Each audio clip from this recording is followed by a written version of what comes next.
to get the rest of the soup. I know, I want to do it too, and I do it in the comfort of my own home.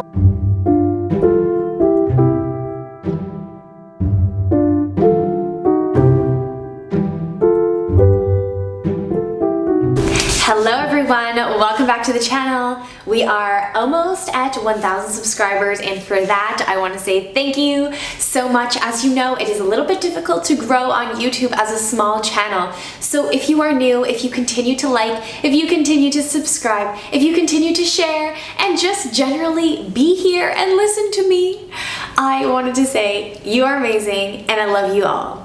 If you are new here, please join our femininity revolution by subscribing and letting me know you're here down in the comments section. My name is Cynthia, I'm 25 years old, I am married, and I live with my husband and our 3 dogs. If you want to get to know a little bit more about me, you can go through my videos and find out that information. On my channel, we talk about being a high-value feminine woman. We talk about the role of women in today's society, and occasionally I sprinkle in a little bit of etiquette. So, speaking of etiquette, today's video deals with etiquette. Every season, I will introduce to you an etiquette topic. So my goal with this whole type of series on etiquette is not to give you a complete list and a rundown of everything that you need to do, but just to bring some things to your attention that you can seek to develop, and also provide you with some resources that will help you elevate yourself as a ladylike woman.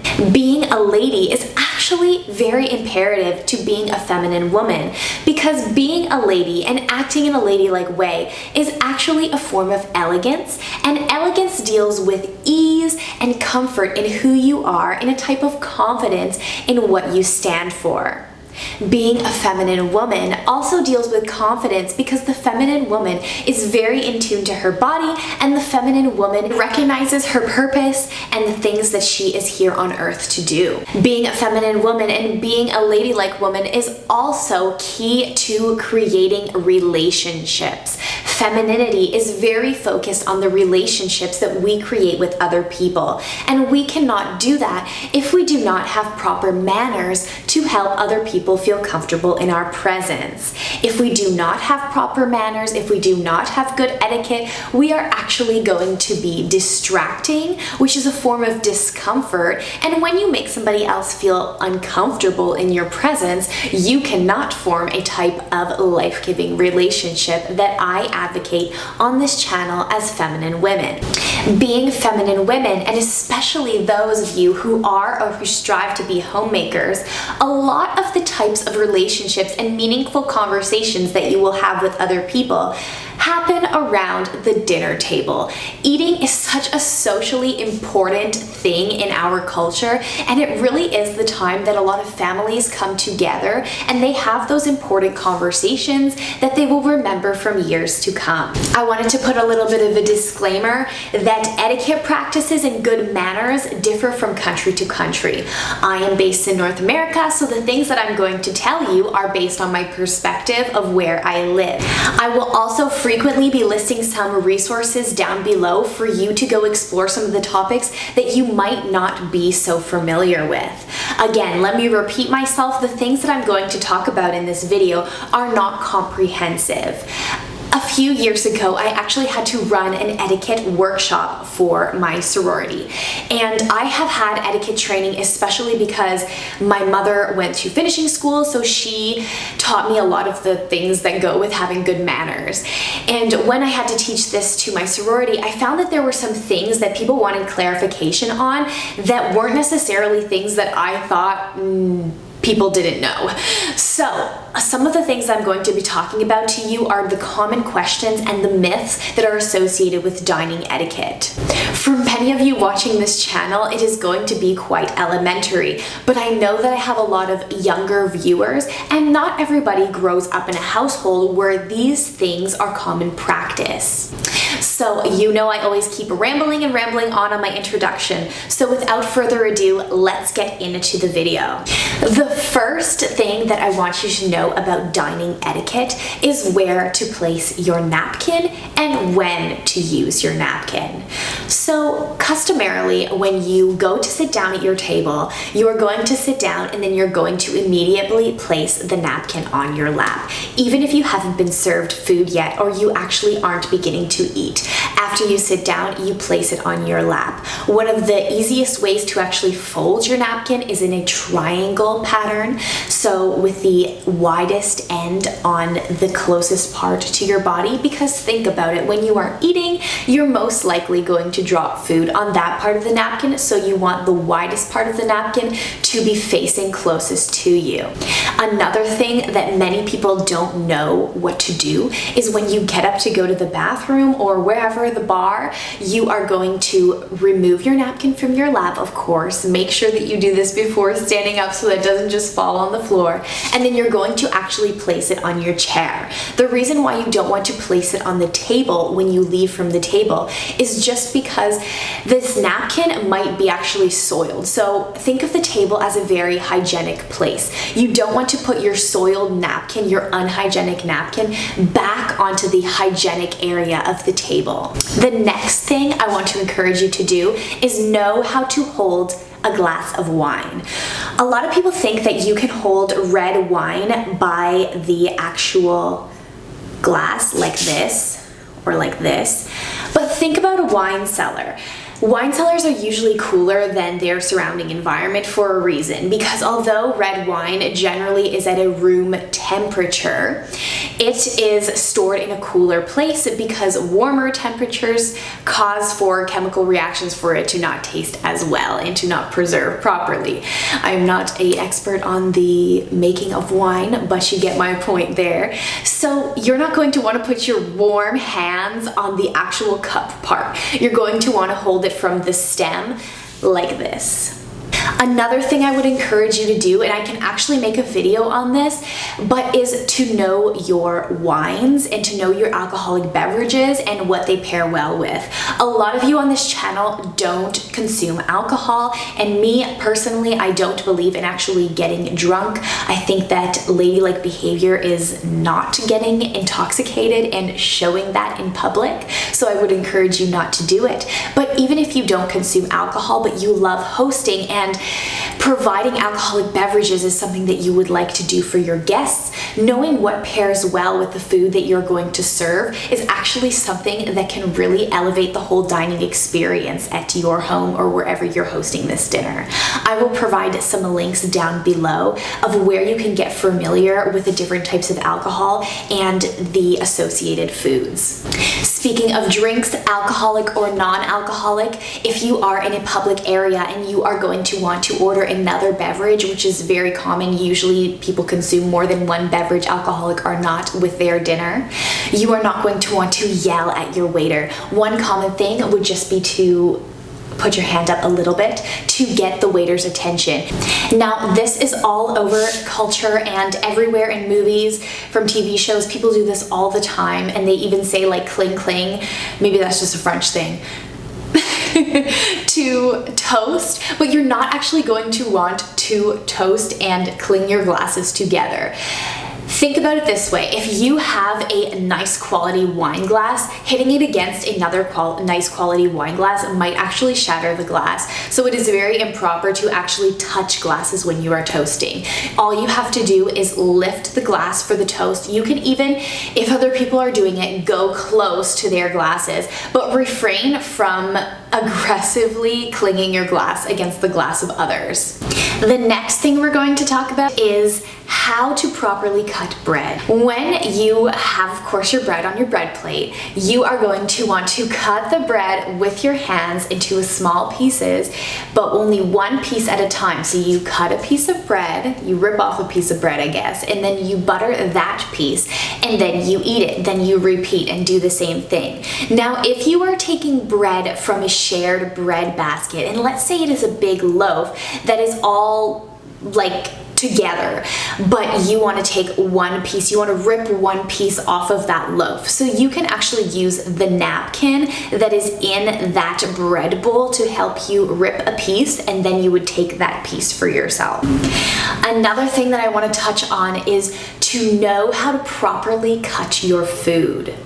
We have the international style as well as the continental style. So these are just a variation of the fact of if you decide that you want to switch the fork from opposing hands when you are eating food. I'm going to put some resources down below so that you can explore each type of eating, because if I were to get into it in this video would be very, very long. There is, however, one myth that I really want to bring up because I see it so prevalent in North America.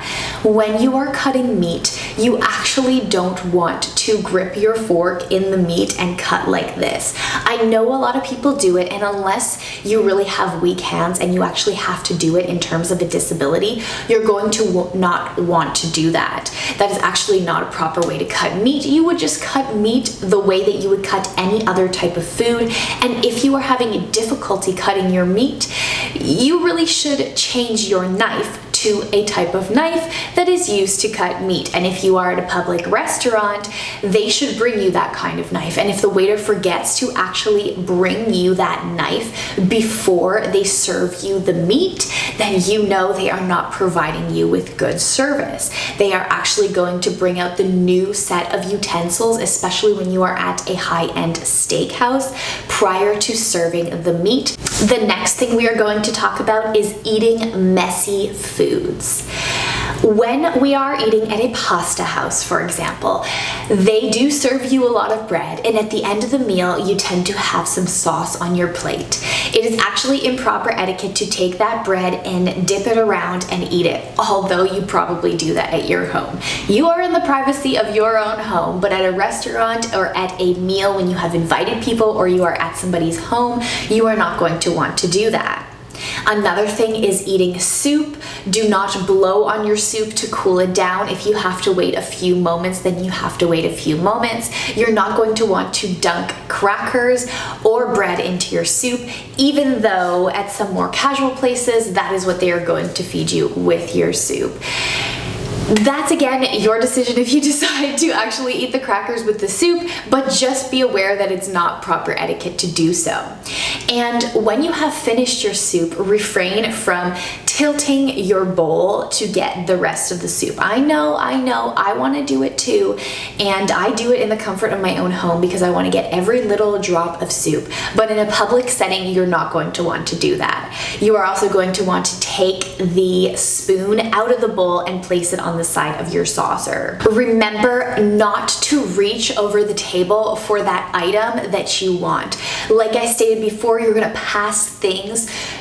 If I stated it before, you're going to pass things to the right, and you're also going to want to ask for somebody to pass that item to you so that you don't interfere, like I stated, with the hygienic space on the table.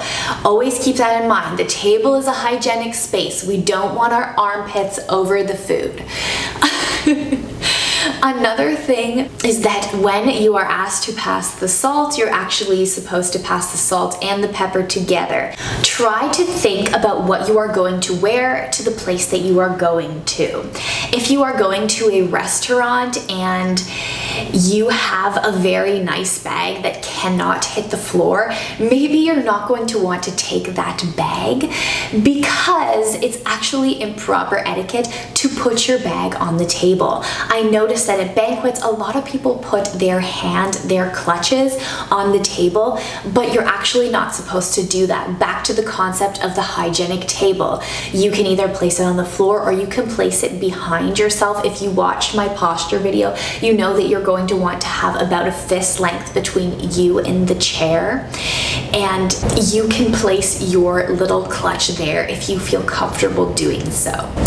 I could talk on and on and on about many different tips, but like I stated, the point of this video is to provide you with an overview, a general idea of some of the myths, some of the tricks that you can do when you are eating. So let me get through the next few little tips before we end the video. When you are in a banquet setting or in a formal dinner setting at somebody's home and you are confused about which glass is your drink and which little bread plate is yours, you can do this trick that is circulated on the internet, but it's the B and D trick, and this is what we tend to teach children when we are teaching them about table manners. So the B is going to be for bread, so you know that's your bread plate, and the D is going to be for your drink. So you can do this in your head, or you can slightly do it where nobody is looking to know which one it is. You're also going to want to start with your utensils from the outside in. If you visit my Pinterest, you will see that I have so many images on my etiquette board of how to properly place your utensils on your plate when you are in the finished position or when you are in the resting position. Also, when to start from the outside in and which fork is which and which glasses have which beverage in it. This is especially useful if you are seeking to set a table for a dinner or a formal event.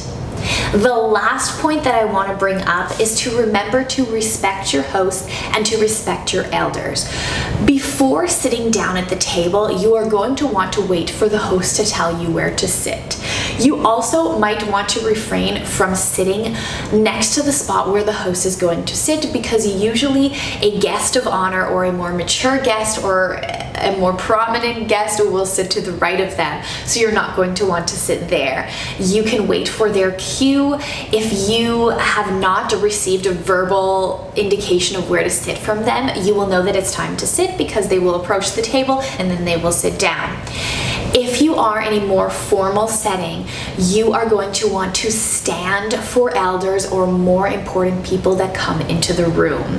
This is a very forgotten practice, but it is actually such a good sign of respect, and I think that everybody should still do this. So when those people come into the room, you're going to want to stand. If you are in a casual table setting, and let's say you're waiting on guests and then they arrive, you do not necessarily need to stand as a woman.